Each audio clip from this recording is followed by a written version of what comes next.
Well, I kind of see the maker movement as a confluence of like the democratization of technology and the democratization of learning. And so, it, said another way, it's like getting access to tools for production and then gaining the knowledge to be able to use those tools to create value. And so, I think when we look at makers and the maker movement, we see they're able to do things independently that sometimes in the past required working in a large organization. Say you're an engineer, you needed access to a lab, you needed some other product development expertise, and you needed capital. So if you could maybe replace that by going to a tech shop or makerspace, finding other people in the community, and then using crowdfunding, you're able to do perhaps more autonomously what required sort of a large organization to do. What's interesting about the maker movement is that there's lots of people doing it for lots of different reasons, and so some of them are personal. This is clearly my hobby. It's something I love to do. I fly drones on the weekend, right? Just as someone used to fly RC planes. They buy the drones, they modify them, they program them. What I see is this enthusiast community that's often not driven by money per se, but driven by their passion to do something. And that often connects them to other people and causes them to be immersed in an area like drones. And just because they're smart people, they begin to discover opportunities there.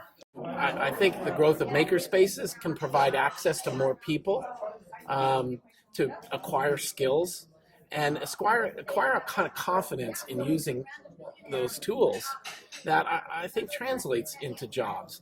I don't think what's important and different, I think, here is you wouldn't train someone for a specific job.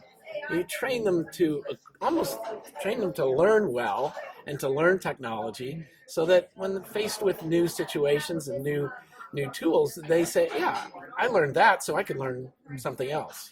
What happens here is it's almost accidental. It's almost serendipitous. You didn't know this. Makers get 3D printers and they want to figure out what to do with them that might be really interesting that nobody else has done. And if they don't immerse themselves in that experience and that process, they would never really come up with a new idea about it. Nor will anyone else just standing outside and thinking about it. But I think one of the real profound changes that's happening right now is the maker movement is a force for transforming education from the bottom up. That teachers and students are bringing it into schools and saying, this is what we want to do. Learning's natural.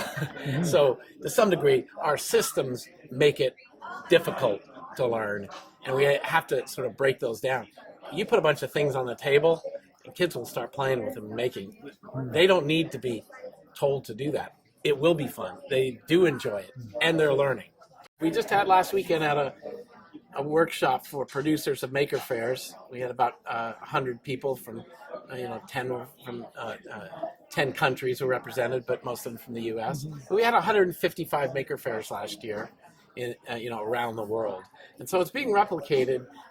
Singapore, Tokyo, Shenzhen, Rome, Berlin, Paris, and we're kind of activists for a maker culture that's, in a sense, an alternative to consumer culture.